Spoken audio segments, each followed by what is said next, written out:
उद्धवजी पुन्हा आपलं स्वागत. आपण साधारण पहिल्या भागामध्ये अनेक राष्ट्रीय प्रश्नांवरती आपली मतं व्यक्त केली परखडपणे नेहमीप्रमाणेच. पण शेवटी महाराष्ट्र ज्यात एक राष्ट्र आहे आणि हे महाराष्ट्र नेहमी या देशाला दिशा देण्याचं काम करत आलं आणि गेल्या साधारण 50 वर्षाच्या राजकारणामध्ये यात ठाकरे कुटुंब आणि शिवसेना यांची भूमिका अत्यंत महत्त्वाची राहिली. आणि ही भूमिका महाराष्ट्रातली ठाकरे कुटुंबाची आणि शिवसेनेची ही नष्ट करण्याचा पूर्णपणे एका सूडबुद्धीनं प्रथमच एक प्रयत्न झाला आणि तो सुद्धा तुमचे मित्र नरेंद्र मोदी यांच्याकडून. नरेंद्र मोदी या देशावर 10 वर्ष राज्य करतात. हे सुरू आहे त्यांचा अजून कारभार. आणि ह्या 10 वर्षाला त्यांच्या अंधभक्ताने आणि स्वतः मोदी यांनी अमृतकाळ हा अमृतकाळ होता किंवा आहे असं ते नाव देतात. अमृतकाळ हा खरोखर अमृतकाळ होता, कारण शिवसेनेसाठी हा विषाचा प्याला होता असं मी मानतो. केवळ शिवसेनेसाठीच नाही, हा शिवसेनेवरती राग का आहे? आपण जर का अगदी इतिहासात मागे गेलो तरी छत्रपती शिवाजी महाराजांनी सुद्धा सुरत लुटली होती. हो, कारण काही तिथले व्यापारी हे इंग्रजांना मदत करत होते, त्यांच्या वखारी लुटल्या होत्या. कदाचित तिथपासूनचा हा राग ह्या दोघांच्या मनात आहे का? संयुक्त महाराष्ट्राचा जो लढा झाला त्या लढ्यात माझे आजोबा प्रबोधनकार हे त्या पहिल्या 5 महत्त्वाच्या नेत्यांमधले एक होते. पंचक. अर्थात तेव्हा शिवसेना नव्हती, पण त्या लढ्यात मी वडील हा कारण शब्द वापरतो, शिवसेना नव्हती, शिवसेना प्रमुख ते नंतर झाले, पण व्यंगचित्रकार होते. माझे काका श्रीकांत ठाकरे हे होते. तो लढा संयुक्त महाराष्ट्राचा जेव्हा पेटला होता तेव्हा मोरारजी देसाई, आता मोरारजी भाई कुठून आले होते तुम्हाला सगळ्यांनाच माहिती आहे. त्यांनी पोलिसांना ऑर्डर दिल्या होत्या की मी तुम्हाला बंदुकीच्या गोळ्या माणसांना मारायला दिलेल्या आहेत. आणि असं म्हणतात की त्यावेळेला त्यांनी गोळ्या किती झाडल्या आणि किती माणसं मेली याचा हिशोब विचारला होता असं म्हणतात. गोळ्या वाया का घालवल्या. आणि तो लढा सगळं तुम्हाला कल्पना आहे. चिंतामणराव देशमुख हा एक नरवीर होता. त्यांनी तेव्हा लोकसभेत हा प्रश्न विचारला होता नेहरूंना की तुम्ही ह्या गोळीबाराची न्यायालयीन चौकशी करा. त्या चौकशीला नकार दिल्यानंतर त्यांना ठणकावलं होतं की याचा अर्थ असा की तुमच्या मनात माझ्या महाराष्ट्राबद्दल आकस आहे, मी तुमच्या मंत्रिमंडळात राहू शकत नाही, राहू इच्छित नाही, हा घ्या माझा राजीनामा. आता काय झालेलं आहे की हा महाराष्ट्राबद्दलचा एवढा आकस समोर दिसत असताना सुद्धा आता चिंतामणराव कोणीच दिसत नाही आहे. सगळे लेचेपेचे आणि घालीन लोटांगणवाले आहेत. म्हणजे काय महाराष्ट्र लुटला तर लुटा, हे सगळे लोटांगणवीर आहेत. हो, तोच आकस जो आहे तो आकस आता काढतायत. बरं, म्हणजे आता दाखवायला महाराष्ट्राबद्दलचं प्रेम हे उतू जाते. सभा घेत आहेत, रोड शो करतायत. महाराष्ट्र जेव्हा संकटात होता, महाराष्ट्रावरती जेव्हा नैसर्गिक आपत्त्या आल्या, जेव्हा मी मुख्यमंत्री होतो, निसर्ग वादळ आलं, टोकते आलं, त्यावेळेला कधीही मोदीजी किंवा शहाजी इकडे महाराष्ट्रात आले नाहीत. एका पैशाने कधी त्यांनी काही मदत केलेली नाही. आणि मग हा महाराष्ट्र बदनाम करायचा. महाराष्ट्रामध्ये सगळं काही वाट लागलेली आहे. महाराष्ट्रातली घरंदाज कुटुंब बदनाम करायची, नेतृत्व खतम करायचं, नेतृत्वाच्या कुटुंबियांना बदनाम करायचं, पक्ष फोडायचे, उद्योगधंदे पळवायचे. महाराष्ट्र एवढा वाईट आहे असं चित्र केल्यानंतर महाराष्ट्रात उद्योगधंदे येऊच नयेत. आणि महाराष्ट्र जे सेनापती बापटांनी म्हटलं होतं की महाराष्ट्र आधार या भारताचा, तो आधार लुळापांगळा करायचा, त्याच्या डोक्यावरती आपण बसायचं. मुंबई हे देशातलं सगळ्यात जास्त कर भरणारं शहर, आर्थिक राजधानी म्हणा, आर्थिक केंद्र म्हणा, तिच्याकडनं सगळे कॉर्पोरेट ऑफिसेस गुजरातला घेऊन गेले. टेक्स्टाईल कमिशनरेट जी होती ती पण ते दिल्लीला घेऊन गेले. एअर इंडियाचं ऑफिस घेऊन गेले. अनेक आता हिरे बाजार घेऊन गेले. वित्तीय केंद्र जे काँग्रेस सरकारने दिलं होतं त्या वित्तीय केंद्राच्या जागी जिथे मी मुख्यमंत्री असताना फील्ड हॉस्पिटल उभारलं होतं आणि हजारो लाखो जण तिकडे वाचले होते, सरकार पाडलं. आणि पहिला निर्णय कोणता घेतला असेल तर ते केंद्र पाडून टाकून ती जागा ताबडतोब बुलेट ट्रेनच्या घशात घातली. आता बुलेट ट्रेनचा उपयोग मराठी माणसाला काय होणार आहे? गुजरातला होणार. गुजरातला होणार. आणि गुजरातबद्दल माझं पुन्हा सांगतो, गुजरातबद्दल माझंही नाही, पण मोदी गुजरात आणि संपूर्ण देश यांच्यामध्ये एक भिंत उभी करतात. आणि हा महाराष्ट्राबद्दलचा जो आकस आहे की मुंबईला भिकेला लावायचं, म्हणजे मुंबईच्या 90,000 कोटींच्या ज्या ठेवी होत्या त्यातल्या आता किती तोडल्या असतील FD, हा एक विचार आता कळेल आपल्याला. यांचं सरकार गेल्यानंतर त्याची चौकशी लावू. उद्धवजी, नाही, त्याचा परिणाम असा होणार आहे की या ज्या ठेवी असतात त्यातनं कामगारांचे पगार असतील, त्यांचे ग्रॅच्युइटी असेल, प्रॉव्हिडंट फंड असेल, इतर काही असतील, ठेवीदारांच्या ठेवी असतात. ते एक आर्थिक कवच होतं. कोस्टल रोड कोस्टल जे स्वप्न अगदी मी अभिमानाने किंवा अहंकाराने सांगेन मी दाखवलं, माझ्या मुंबई महापालिकेने ते पूर्ण केलं, त्याचं श्रेय सुद्धा तुम्ही घेताय. आणि कॉन्ट्रॅक्टरसाठी जवळपास 1,00,000 कोटीची कामं त्याला त्यांनी तत्वतः मान्यता दिली. म्हणजे 90,000 कोटी जाऊन पुन्हा 1,00,000 कोटीचं म्हणजे 10,000 कोटी त्याच्यावरती चढले. मग पुन्हा मुंबईच्या सफाई कामगारांना वगैरे पगार कुठून येणार? ही सगळी लूट करता यावी म्हणून शिवसेना फोडली असं आपल्याला नक्कीच आहे, माझा आरोप आहे तो. नक्कीच, कारण माझ्या काळात ते होऊ देत नव्हतं. आणि मी तुम्हाला परत सांगतो, लोकांच्या आशीर्वादाने पुन्हा सरकार येणार, नक्कीच येणार. पहिलं केंद्रात येणार, मग राज्यात येणार. महाराष्ट्राचं आणि मुंबईचं लुटलेलं वैभव मी परत आणेन.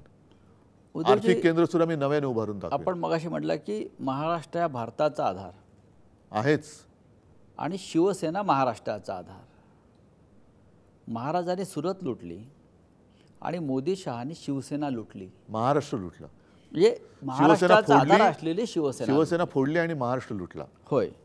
ह्या मागचं तुम्ही सूत्र कसं काय लावाल की महाराष्ट्र लुटला जातोय, शिवसेनाही लुटली जाते आणि अशा प्रकारे महाराष्ट्र विकलांग आणि दुबळा करायचा? तुम्हाला महाराष्ट्राचे भविष्य अशातून काय दिसतंय? महाराष्ट्र एवढा लेचापेचा नाही आहे, नक्कीच नाही आहे. महाराष्ट्र भोळा आहे, भाबडा आहे, पण तो लेचापेचा नाही आहे. महाराष्ट्रामध्ये मर्दांची कमी नाही आहे. आणि मी तुम्हाला जसं म्हटलं की जर कोणी प्रेमाने आलिंगन दिलं तर महाराष्ट्र प्रेम करतो, पण पाठीवर वार केला तर महाराष्ट्र वाघनखं काढतो.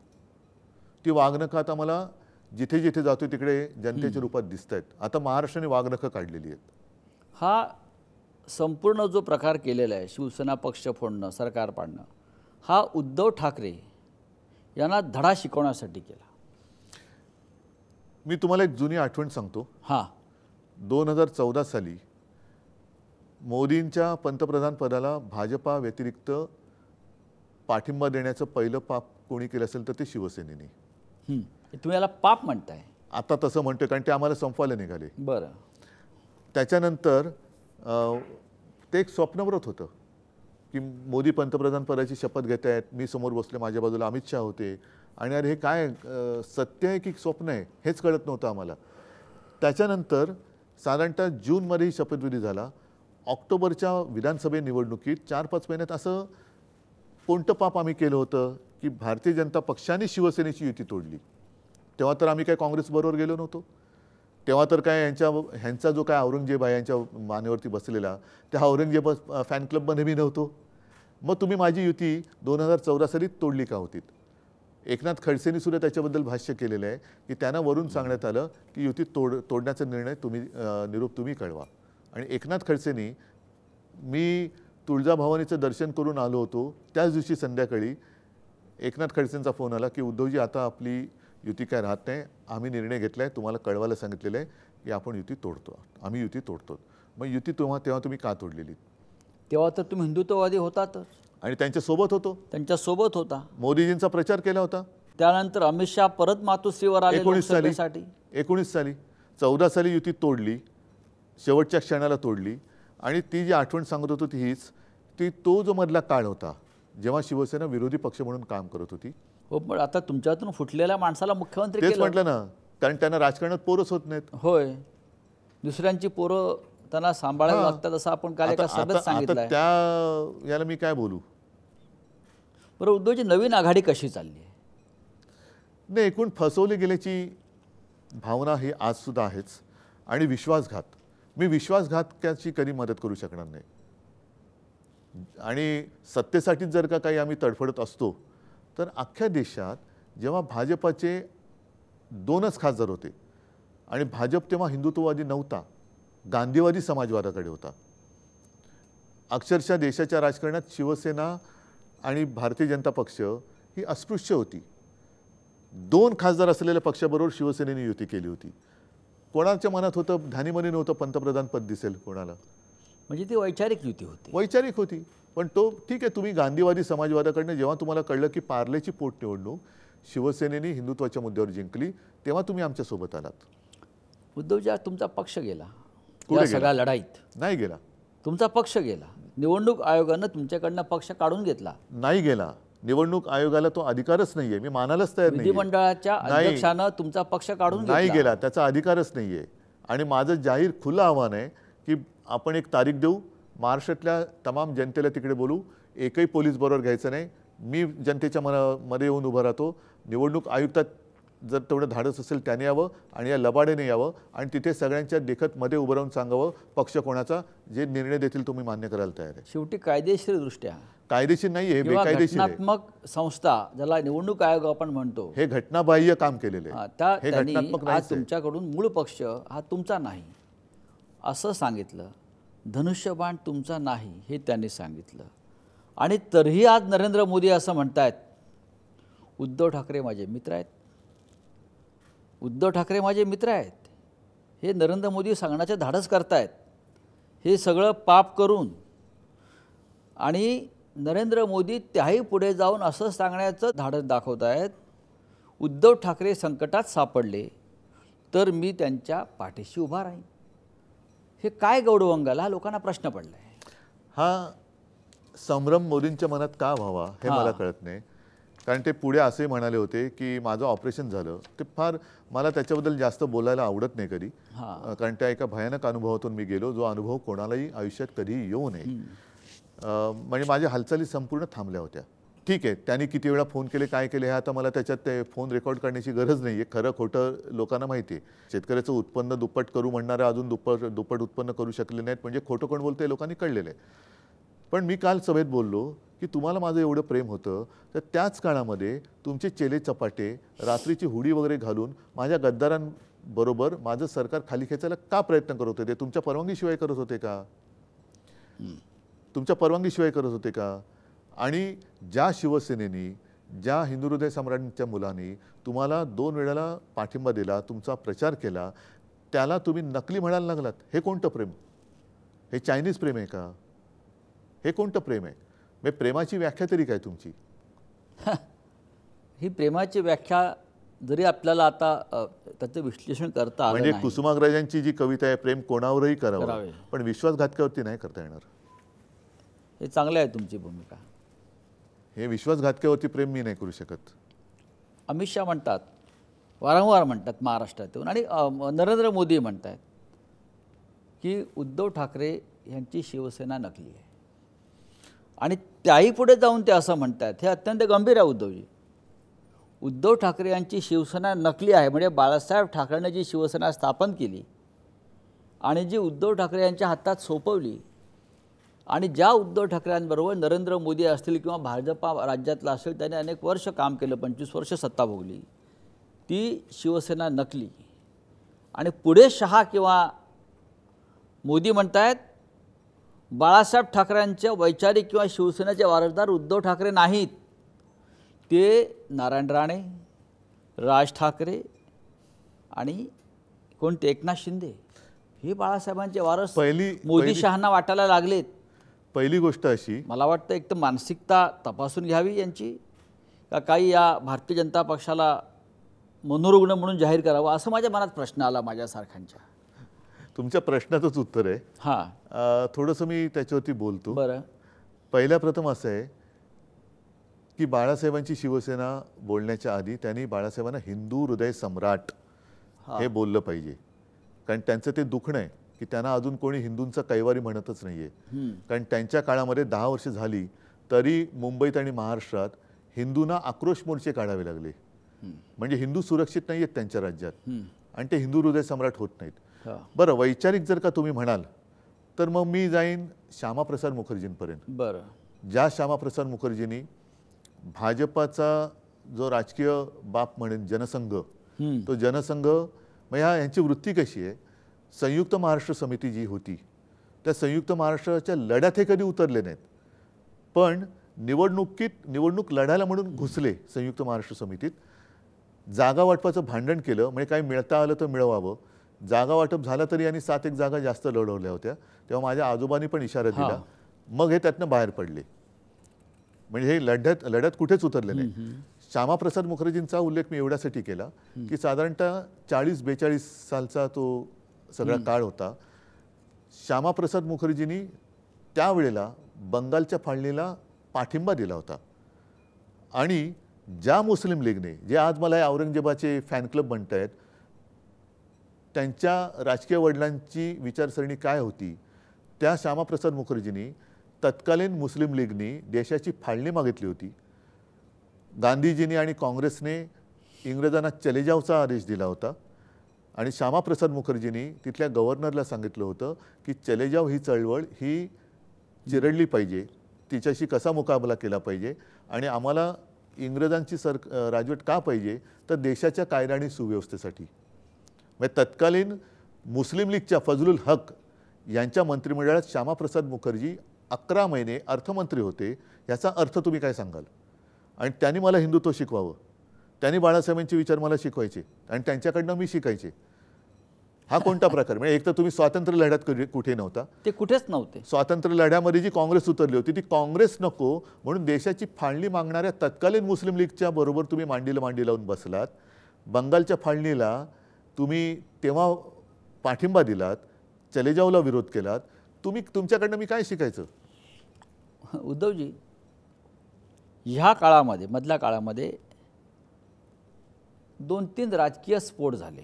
त्यातला पहिला स्फोट असा आहे, एकनाथ शिंदे आणि त्यांची सगळी टोळी जेव्हा फुटून सुरतला जात होते, तेव्हा तुम्ही फडणवीस यांना फोन करून सांगितलं, पळा पळा लवकर पळा, कोण पुढे पळे तो पाहू, की तुम्ही आता मुख्यमंत्री व्हा, असं फडणवीसांनी दावा केलाय.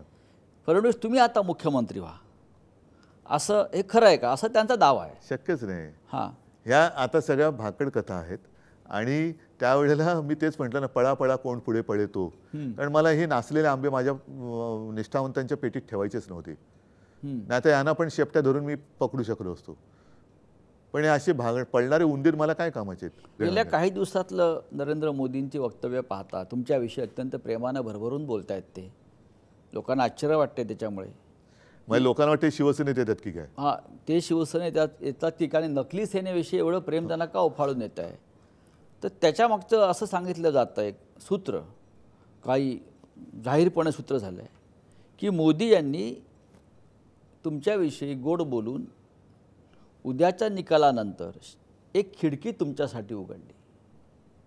उद्या जर गरज पडली तर शिवसेनेच्या पाठिंब्यावर आम्ही सरकार बनवू का? तुम्ही पिक्चरचे सेट पाहिलेत कधी? हो. त्याच्यात म्हणजे मला बाळासाहेबच मला घेऊन गेले होते युनिव्हर्सल स्टुडिओ. हां. आणि तिकडे असे छान सेट केले, जसं आपल्या नितीन देसाईने पण केलेले. हां.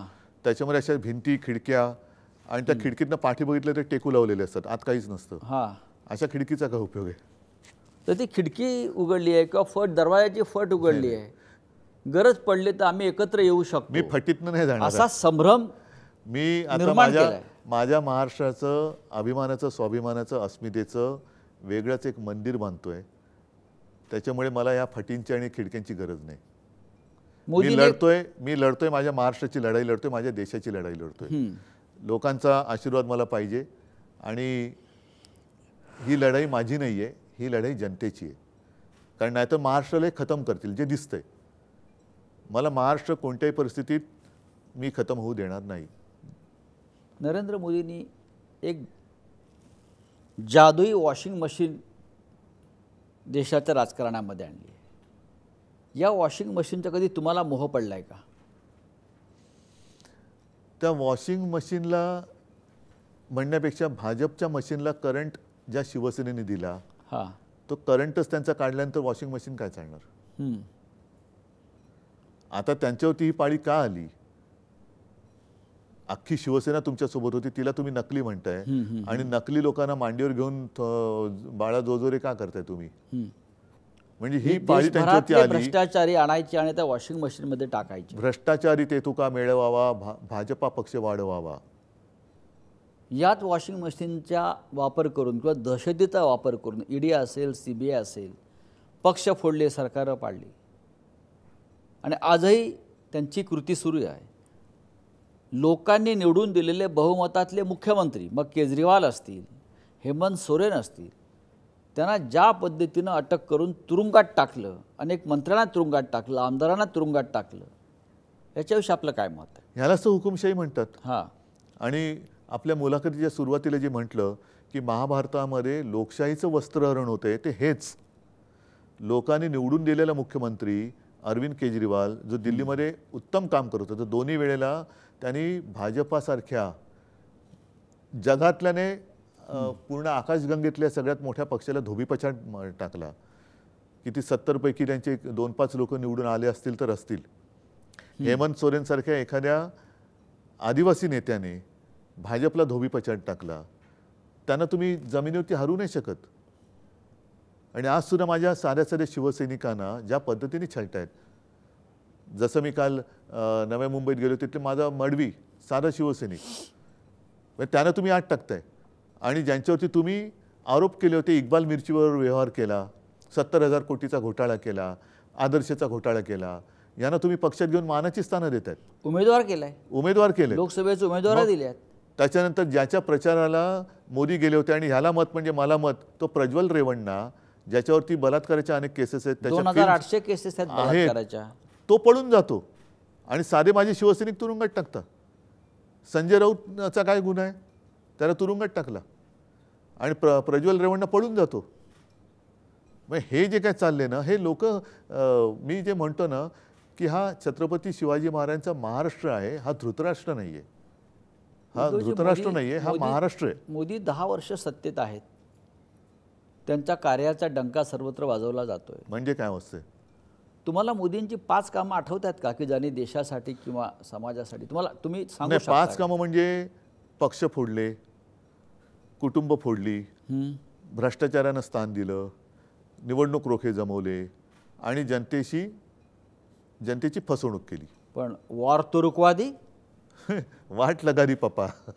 एवढं मोठं युक्रेन बरोबरचं युद्ध थांबवलं. मणिपूर 1 वर्ष धुमसते, ते का नाही थांबत? मोदींनी वॉर रुकवा दे मानायला तयार नाही तुम्ही? नाही, वॉर रुकवलं असेल त्यांनी, पण मणिपूरमध्ये अजूनही अशांतता काय आहे? काल परवाकडे पण मतदानाच्या दिवशी हिंसाचार झालाय आणि गेले वर्षभर म्हणजे त्या महिलांची जी काही धिंड काढली गेली ज्या पद्धतीने, तिथले मुख्यमंत्री म्हणाले असे तर बरेच प्रकार घडलेत. स्वतः गृहमंत्री तिकडे जाऊन आले तरी देखील त्यांना माहिती नव्हतं. जर ते व्हिडिओ बाहेर आले नसते तर जगाला हे कळलंच नसतं. मग एवढी ही जी काही दडपशाही चाललेली आहे, बातम्या पण येऊ देत नाहीत बाहेर. अत्याचार आज सुद्धा सुरू आहेत, आज तर आपल्यापर्यंत पोहोचतच नाही आहेत. पण 1 वर्ष झालं अजूनही मणिपूर अशांत आहे. त्याच्याबद्दल कोणाच्या मनात काही संवेदना सुद्धा दिसत नाही आहे आणि आम्ही मतं मागतोय. म्हणजे मला लाज वाटते मला सुद्धा की अरे तिकडच्या महिलांवरती आणि लोकांवरती काय तिकडे परिस्थिती उद्भवली. आत्ता सुद्धा आपण बोलताना काही चाललं असेल त्याच्याबद्दल कोणाच्या मनात आता संवेदनाच नाही राहिली. उद्धवजी, हा देश खूप मोठा आहे, 140 कोटीचा असेल, पण माणूस माणूसच आहे. आणि या देशामध्ये आजही 85 कोटी लोकांना मोदी 5 किलो फुकट धान्य देत आहेत. म्हणजे लोकांना जवळजवळ भिकारी केलं आणि तरी ते म्हणतात की मी देशाची आर्थिक स्थिती सुधारली. बघा असं आहे, आता हे तुम्ही माना अथवा नका मानू, तुम्हाला माझ्यावरती अवलंबून राहायला लागलं म्हणजे तुम्ही माझे गुलाम झाले. ह्याचाच अर्थ असा की यांना देशाला त्यांचा गुलाम बनवायचा आहे. की जो गुलाम मी खायला दिलं तरच त्याचं पोट भरेल, नाहीतर त्याला पोट भरण्यासाठी दुसरं कोणतेही मी साधन ठेवणारच नाही. उद्योगधंदे मी येऊ देणार नाही, उद्योगधंदे मी पळून देईन. तुम्हाला रोज खायचं प्यायचं असेल तर माझ्या दारासमोर भिकेचा कटोरा घेऊन उभं राहावंच लागेल. मग तुमची काय हिंमत आहे? तुम्ही मला नाकारूच शकत नाही. हीच तर भीती आहे देशासमोर आज. सगळ्यांना आपलं गुलाम करून ठेवायचं. तुम्हाला अगदी खाणं पिणं काही लागलं तर माझ्याकडे यावंच लागलं पाहिजे आणि मग बिशात काय तुमची माझ्या विरुद्ध बोलायची, कारण मी तुम्हाला खायलाच देणार आहे, मराल फुकटचे. देशाला गुलाम करून राज्य करण्याचं ही त्यांची योजना आहे. देशातलं संविधान धोक्यात आहे. अशा प्रकारचं वातावरण संपूर्ण देशात निर्माण झालं. आपलं काय मत आहे? ज्या पद्धतीने त्यांची वाटचाल चालू आहे बघा, त्यांना आजपर्यंत या निवडणुकीत कोणताही असा कार्यक्रम देता आलेला नाही आहे. आणि दिशा देता आलेली नाही आहे. त्यांना असं वाटलं होतं की देश आपला दिवाण आहे, आपण म्हणू ते देश ऐकेल. ज्या पद्धतीने गेल्या संसदेच्या अधिवेशनात साधारणतः 140 ते 150 विरोधी पक्षाचे खासदार निलंबित करून त्यांनी कायदे पास करून घेतले, ते पाहिल्यानंतर यांना 400 पार का व्हायचं आहे, तर देशाचं संविधान बदलायचे समोर कोणी असताच कामा नये. आणि लोकसभेने एकदा मंजूर केल्यानंतर कोर्टात काय करणार, म्हणजे त्यांना त्याच्यासाठी 400 पार पाहिजे होतं. आणि ते जेव्हा 400 पार म्हणाले तेव्हा देशाने घोषणा दिली की तडीपार, अब की बार भाजपा तडीपार. महाराष्ट्र हा देशात परिवर्तन घडवण्यासाठी अग्रेसर राहील. 48 जागा महाराष्ट्रात आहेत आणि या 48 जागांवर देशाचं भविष्य आहे. तुम्ही शरद पवारजी, राहुल गांधी यांनी महाराष्ट्रात लक्ष घातलं. आपलं नेतृत्वावर सगळ्यात जास्त विश्वास आहे, शरद पवारांच्या नेतृत्वावर विश्वास आहे. लोकांच्या मनात एक चीड आहे. आपण अशा कोणत्या 5 योजना ज्या देशासाठी आणि महाराष्ट्रासाठी सांगू शकाल की ज्याच्यावर देशानं आणि महाराष्ट्राने विश्वास ठेवावा? पहिली अतिशय महत्त्वाची गोष्ट म्हणजे महाराष्ट्राची लूट थांबवणं. कारण ही महाराष्ट्राची लूट तुम्हाला शाब्दिक बघितलं तर काय वाटणार नाही, पण महाराष्ट्राचं जे काय ओरबाडून नेलेलं वैभव आहे ते परत आणलं पाहिजे आणि लूट थांबवली पाहिजे. म्हणजेच काय की महाराष्ट्रातून बाहेर गेलेले उद्योग हे मला परत आणावेच लागतील आणि ते मी आणणार. आर्थिक केंद्र नेलेलं आहे, म्हणजे रोजीरोटी, महत्त्वाचा मुद्दा म्हणजे रोजीरोटी. महाराष्ट्राचं नेलेलं वैभव जे आहे ते परत आणायचं, आर्थिक केंद्र परत आणायचं. त्याच्यानंतर तुम्ही शेतकऱ्यांना, मी मुख्यमंत्री असताना मी करून दाखवलं होतं ना, 2 लाखापर्यंतचं पीक कर्ज मी मुक्त करून दाखवलं होतं. त्यातनं शेतकऱ्यांना हमी भाव, शेतकऱ्यांना कापूस असेल, सोयाबीन असेल, महाविकास आघाडीच्या काळामध्ये म्हणजे माझ्या मुख्यमंत्रीपदाच्या काळात त्यांना किती भाव मिळत होता आणि आत्ता किती मिळतोय तो बघा. जर माझ्या काळात हे होऊ शकत होतं, आत्ता का नाही होऊ शकत? त्याच्यानंतर GSTच्या माध्यमातून जी काही लूट चाललेली आहे, कर दहशतवाद, हा थांबवला पाहिजे आणि तो मी थांबवणार. GSTमध्ये ज्या काही अशा काही घातक गोष्टी आहेत त्याच्यामध्ये छोटे मोठे व्यापारी पण आहेत की एखादी गोष्ट चुकली का सरळ त्याला जेलमध्ये टाकतात, ती थांबवणार. शेतकऱ्यांना जी काही खत बियाणं, अवजारं, काय होतं तुमची जी काही त्यांची जी काही योजना आहे, प्रधानमंत्री सन्मान विन्मान योजना काहीतरी म्हणतात, ज्यातनं वर्षाला 6,000 रुपये शेतकऱ्याला देतात.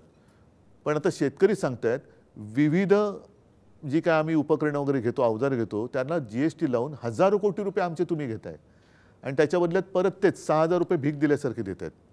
म्हणजे शेती पंपावरती GST आहे, खतावरती GST आहे, कीटकनाशकावरती आहे, शेततळ्याच्या प्लॅस्टिकवरती आहे, वायरवरती आहे, सगळ्यावरती GST आहे. तो GST मला काढायचा आहे. शेतकऱ्याला गोदामं उपलब्ध करून द्यायला पाहिजेत, शेतकऱ्याला शीतगृह उपलब्ध करून द्यायला पाहिजेत, शेतकऱ्याला सुद्धा एक हमी भाव आणि त्याला मुख्य म्हणजे मार्केट उपलब्ध करून द्यायला पाहिजे. करोनाच्या काळामध्ये आरोग्य व्यवस्था आपण त्यावेळेला तात्पुरती अपग्रेड केली होती. म्हणजे आपण आपल्या राज्यात सगळे मिळून सरकारी हॉस्पिटलमध्ये 7-8 हजार जे बेड होते ते आपण 4.25 लाख बेडपर्यंत नेले होते. अगदी तेवढ्याची गरज नसते कारण ती एक एपिडेमिक होतं. पण प्रत्येक जिल्ह्यात अद्ययावत हॉस्पिटल राज्य आणि केंद्राच्या मदतीने आपण का नाही करू शकत? अनेक गोष्टी आहेत. गावागावामध्ये आता शेतकऱ्यांची मुलं शिकत आहेत, नोकऱ्या कुठे आहेत त्यांना? म्हणजे शेतकऱ्यांचं तर सगळं कर्जबाजारीचं आहे. शेतकरी जो जन्माला येतो घरात ते वडिलांचं कर्ज असतं, त्या कर्जामध्ये तो मोठा होतो, पुन्हा तो मोठा झाला त्याला कर्ज काढावं लागतं, मग त्यांची लग्न थांबतात.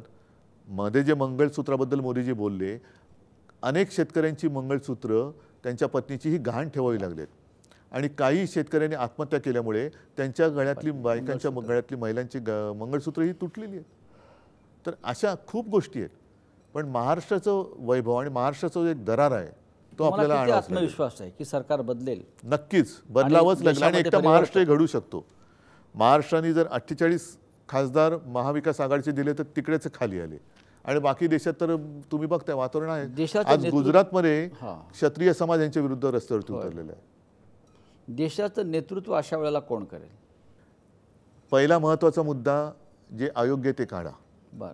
आणि आमच्या इंडिया आघाडीमध्ये जी काही चर्चा चाललेली आहे आम्ही एक एक पावलं ही ठरवून ठेवलेली आहेत. मोदी हरतील का? मोदीला हरवायचं, त्यांचा जो पक्ष आहे हुकुमशाही हरेल का? नक्की हरवावीच लागेल, नाहीतर देशाचं भवितव्य अंधारात जाईल. देशात पुन्हा गुलामगिरी येईल. तेव्हा परकीयांची गुलामगिरी होती, आता स्वकीयांची होती.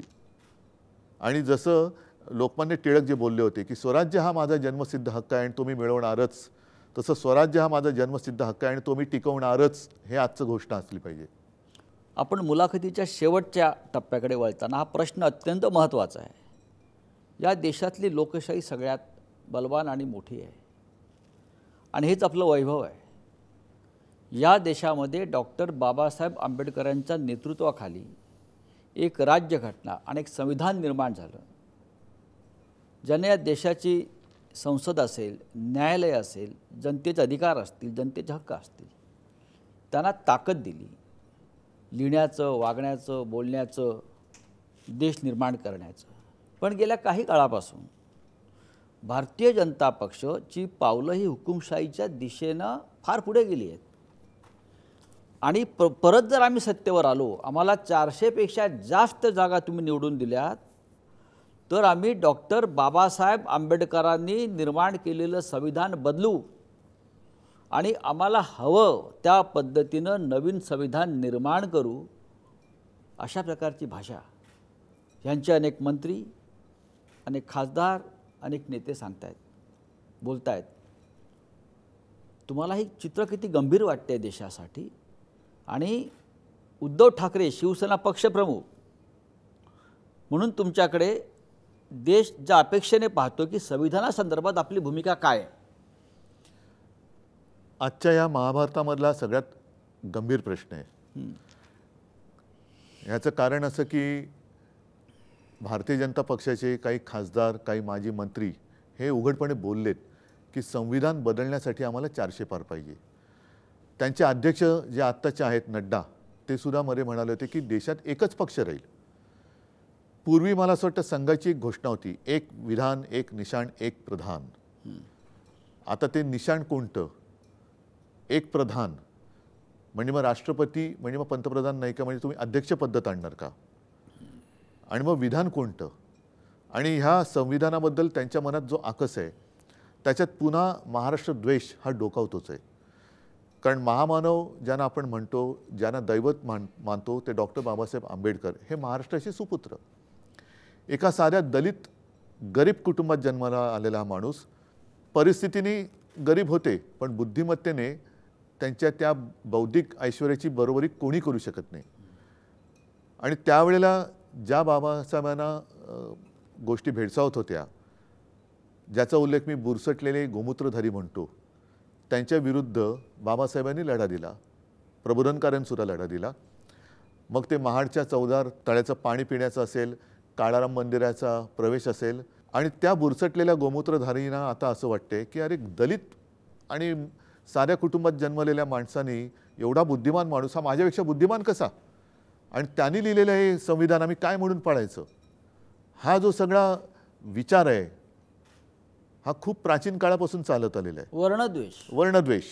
आणि तो त्याच्यामध्ये दिसतोय की एक साध्या गरीब कुटुंबात, पुन्हा मी सांगतोय, दलित कुटुंबात जन्माला आलेला माणूस हा एवढा बुद्धिमान कसा होऊ शकतो? त्याला लोक दैवत मानतायत, त्याला महामानव मानतायत, आणि त्यांनी लिहिलेलं संविधान ते आम्ही पाळायचं, हा आमचा अपमान आहे, हे ज्यांना वाटते. आणि ते त्यांना वाटते म्हणून त्यांना डॉक्टर बाबासाहेब आंबेडकरांनी लिहिलेलं हे संविधान बदलायचं आहे. महाराष्ट्राला विरोध करेल, संपूर्ण देश करेल. कारण मी जे ऐकले की डॉक्टर बाबासाहेब आंबेडकर आपलं शिक्षण घेऊन परदेशातून जेव्हा परत आले, तेव्हा कोल्हापूरच्या शाहू महाराजांनी एका कार्यक्रमात सांगितलं होतं की आजचा हा तुमचा नेता उद्या देशाचा नेता होईल. आणि मला असं वाटतं याच भूमिकेतून तुम्ही कोल्हापूरच्या शाहू महाराजांना पाठिंबा दिले. कारण शाहू महाराज आणि माझ्या आजोबांचे, त्यावेळच्या शाहू महाराजांचे आणि त्या कुटुंबाचे आमचे संबंध आहेच. पण हा जो आकस आहे की दलित कुटुंबात जन्मलेला एवढा माणूस बुद्धिमान असू शकतो आणि त्यांनी लिहिलेलं संविधान आम्ही पाळायचं, हा कमीपणा ज्यांना वाटतोय, हा अहंगंड ज्यांच्यात आहे, त्यांना हे संविधान बदलायचं, पण देश ते बदलू देणार नाही. आणि महाराष्ट्र ठामपणे या महाराष्ट्र तर आहेच, विरोध करेल. महाराष्ट्राचा तर सुपुत्रच आहेत डॉक्टर बाबासाहेब आंबेडकर. म्हणजे महाराष्ट्राला अभिमान आहे. जे आपले शिवसेना प्रमुख सांगायचे की 2 दैवत महाराष्ट्राने या देशाला दिली, एक छत्रपती शिवाजी महाराज आणि दुसरे आमचे डॉक्टर बाबासाहेब आंबेडकर, ही आमची दैवत आहेत. हे बाळासाहेब सांगायचे, हिंदू हृदय सम्राट सांगायचे. उद्धवजी, आपण अत्यंत परखडपणे आपल्या भूमिका इथे व्यक्त केल्यात. निवडणुकीचं महाभारत हे शिगेला पोचले. त्या एकच सांगतो, हां. महाभारतामध्ये ऐन लढाईच्या वेळेला कृष्णाने अर्जुनाला गीता सांगितली. होय. त्या गीतेचा सारांश जर का मी माझ्या पद्धतीने काढला तर त्याचा अर्थ असाच होईल की लढाईच्या वेळेला जो सोबत असतो तो मित्र, समोर कोणी असला तरी तो आपला शत्रू आहे आणि त्याच्याशी लढणं आणि त्याच्यावरती विजय मिळवणं हे आता महाराष्ट्राला भाग आहे. आणि आपण त्याच पद्धतीने पुढे चालले. नक्कीच. शिवसेना हातात मशाल घेऊन, येस, धनुष्यबाणाचं वेदना आपल्या मनात जरी असली तरी हाती मशाल घेऊन आपण पुढे नाही, चालले. कारण मला हुकुमशाही जाळायची, हुकुमशाही जाळायची. त्याच्यामुळे हे योग्य चिन्ह माझ्या हातात योग्य वेळेला आलेले आहे. होय. उद्धवजी, मी आपला अत्यंत आभारी आहे की आपण वेळात वेळ काढून या महाभारतामध्ये आपण एक महत्त्वाची भूमिका बजावताय, महाराष्ट्राच्या कानाकोपऱ्यात फिरताय, लोकांचा आपल्याला उदंड प्रतिसाद प्राप्त होतो आहे आणि आपण आलात आणि अनेक विषयावर आपली मतं आपण परखडपणे मांडलीत आणि आपल्या छातीवरची जी मशाल आहे ही मशाल महाराष्ट्र आणि देश उजळून टाकेल, देश प्रकाशमान करेल, अशा मी आपल्याला शुभेच्छा देतो. जय हिंद, जय महाराष्ट्र. धन्यवाद. जय हिंद, जय महाराष्ट्र.